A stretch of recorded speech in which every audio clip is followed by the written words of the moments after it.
haadha mana artiist Andu'aalam Gosaa Qananii Addunyaa yommuu dhaga'u hedduu takka rifadhe. Keessattuu halkan keessa ribaa kaatee gamoorraa of darbitee of galaafattee jedhamaatiin hin jira. Taateen kun garuu wayina yaadachiise. Viidiyoo kana harmeen tiyya akka daawwatan hin beeka. Akka hedduu takka rifatanis hin beeka. Harmee tiyya dhiifama gaafachaa garuu ammoo isin barsiisa jedhee waan hin yaadeef isinitti himuu barbaade. Yeroo muraasa dura ture. Yeroo sanitti sa'aatii sammuu kiyya waa hedduun cinqamaa ture. Sa'aatii waa hedduun abdiitti gutadhe. Sila addunyaa tana maaliif irra jiraataniyyuu? Sila badiin tiyya maaliif akkanatti dararama jedhee yommuu itti yaadaa ture. Halkan keessa naannoo sa'a sadiitti ilmaan tiyya raffisee gara kutaa ciisichaa kiyya deemee foddaa kutaa ciisichaa kiyyaa banee foddaarraan gadi ilaale. Yeroo kana waan xiqqishuudhaaf sa'aatii sanitti wanti na cinqaa turte. Garuu sheexanni waa hedduu natti fakkeesse. Waa hedduu natti fide. Yeroo kana ofitti aare. Sila maaliif jiraadhaa? Osoo addunyaa kanarraa deemanii seenaa ta'an jedhee waa hedduu yaade. Wallaahi sa'aatii san uf duuba deebi'eetiin yommuu yaadadhu keessa kiyya na surura. Daqiiqaa muraasaaf akkasitti erga tureen booda toohii badhee astaghfirullah. Sila maal yaadutti jira jedhee foddaa kutaa ciisicha kiyya cufee gara keessaatti deebi'e. Dhugaa rabbii isinitti hima. Har'arra dhaabadhee yeroo san yommuu yaadadhu hedduu takka na surura. Sila yeroo san maaltu na mudate? Waan xiqqoo tanaaf, waan darbitu tanaaf, waan seenaa taatu tanaaf seenaa hin dabarre barreessee oole. Osoo kaleessa sheexanii na dogongorsee murteessee jiraadhe har'a nama meeqatu miidhama? Uf qofa miine obboleewwan tiyya. Ummaa tiyya ta'anaaf jettee jireenya isii dhiiftee anaaf jiraataartu. Maatii kiyya, ilmaan kiyya, namoota na jaalataniif na barbaadan waa hedduu balleesseetiin ture. Akka waan takka qabattan barbaada. Ilmi namaa waan xiqqatee uffatee gadi ba'eef qofa yaadan qabu. Waan isa dhiphisu hin qabu jettaniitiin hin yaadina. Ofii keessanii dhiphina keessa waan jettaniif namni akkanatti jiraata. An qofti maaliif dhiphadha jettaniitiin hin yaadina. Namni martinuu akkaataan sadarkaa jireenya isaa garaagarummaa haa qabaatu malee wanti inni yaadda'u garaagarummaa haa qabaatu malee namni hundinuu yaada mataa isaa qaba. Namni hundinuu waan keessa isaa isa dhiphisu, waan keessa isaa isa cinqu, waan namatti himachuu hin dandeenye qaba. Garuu ammoo beekaa dhiphina hangam qabaataniyyuu of ajjeesuun murtee akkana kana jireenya ofii irratti murteessuun gonkumaa furmaata ta'uu hin danda'u. Gaafa waan akkana kana murteessisan uf qofaa miti.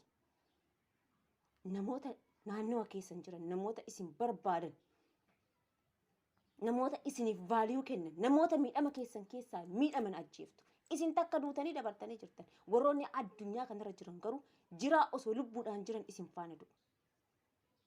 Kanaafuu waan darbuuf jettanii seenaa hin darbine galmeessisna. Wantoonni akkanaa kun sammuu keessan keessa dhufu tooyi badhaa. Akka amantaa keessanitti warri musliimaatis rabbii keessanitti deebi'aa astaghfirullah jedha deemaa salaata. Warri kiristaanaas deemaa gara kitaaba keessanitti qaraa. Sheexanni waan xiqqoo ulaa xiqqoo yoo argate jireenya keessan balleessuuf barbadeessuuf isinitti baha. Kanaafuu yaada akkanaa kanarraa of qusadhaa isinin jechuu barbaadeeti. Mucattiin daa'imnituun umurii kanaan kichuu hafte. Jiruu dachee irraa garaa kee hidhattee murtii hamaa akkasii maalumaaf filatte haalli keessa jirtu tarii yoo siin taane maatii si abdatuuf waa garaan sin naane abdii nama kuta dhugaadha sichuutti maaf nu madeessitee godaan xiqichuutti. Hifattee darbite yoo darbite illee kaleessa viidiyoo akkasii hojjettee poost goote.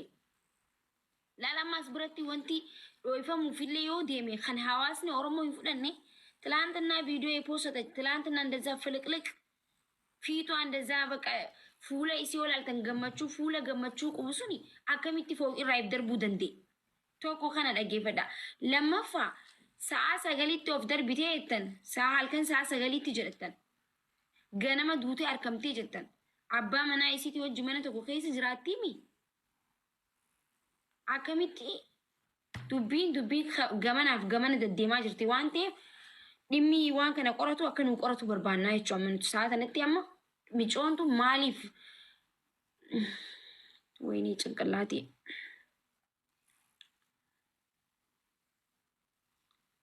akka hawaasni nama meeqa dhugaa nama meeqaa dhabnee jirra wallaahi billaahi dhugaa micoota naa bahuu qaba Oromoo. ሚኮኮ ማይኪኮ እንዴት ነሽ ልቡ? እንዴት ሰው እንዴት በአንዴ ትላንትና ቪዲዮ ሰርቶ በአንዴ ከፎቅ ላይ ተወረወረ ይባላል? ምን ጉድ ነው እንደዚህ አይነት? እኔ ቪዲዮዋን ፖስት የመጣሁት ፌስቡክ ላይ ፊቷን ውስጥ ፊቷን አሁን እኮ የሆነ ሰው እኮ ሴቶች ስንባል እኮ እኛ ሴቶች ኦሮሞን Rabbiin nama jaalatu qormaata. Yeroo tokko tokko qormaanni jireenyaa sitti baay'atee abdii si kutachiisuun akka ati of jibbitu si taasisa. Garuu akkaataan adeemsa Rabbii yaadaa fi ilaalcha ilma namaati ol. Osoo ati guddinaa fi jijjiirama yaaddu waan harkaa qabdu harkaa si fixachiisee qullaa si hambisa. Kun ammoo akka ati tattaafattee jijjiiramtu si gargaara. Sochii kana keessaa muuxannoo fi mudannoo hedduu horatta. Yeroo tokko tokko ammoo osoo ati fayyaa kadhattu harkaa fi miila hidhee siree irratti si hambisa.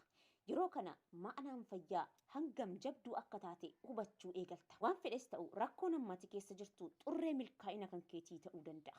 Kanaafuu waa hunda keessattuu alhamdulillah jechuu baay'isi. Alhamdulillah.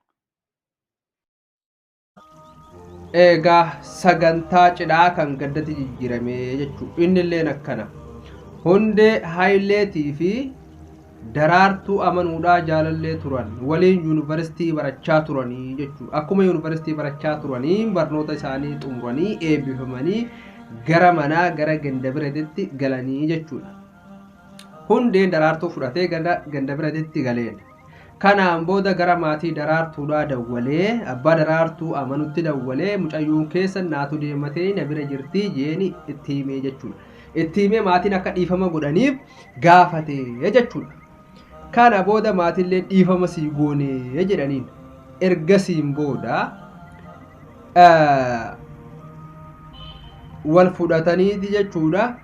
Abbaan gartee hundeedhaatii fi Daraartuun je'ii sadi ta'anii konkolaataa yaabbatanii Horroo Guduruu Wallaggaa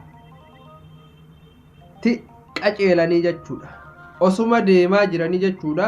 Gara faamilii miyyoodhaa osoo deemaa jiranii gaara Cillimootti dhalaawanii jechuudha.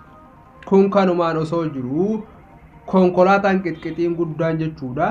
Kan inni kaleessa garagaleessan jechuudha garagale.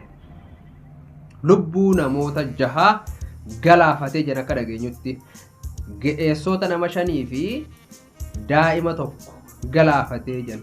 Lubbuu namoota 6 kana keessaa hundeen isa tokko jechuudha. Gammachuu cidhaa gartee kan gaddatti jijjiirame jechuudha. Kanaafuu akka itti baanu beeyna malee akka itti galluu Rabbii tokkichaatu beekaa jechuudha. Kanaafuu maatii hundeetii fi akkasuma namoota kaan kan dhumaniifis Rabbiin jechuudha rahmataa godhuu fi akkas aalii fi firoottan isaatiitii fi jajjabina Rabbiin haa kennu akka itti baanu malee akka itti gallu Rabbii tokkichaatu beekaa jechuudha.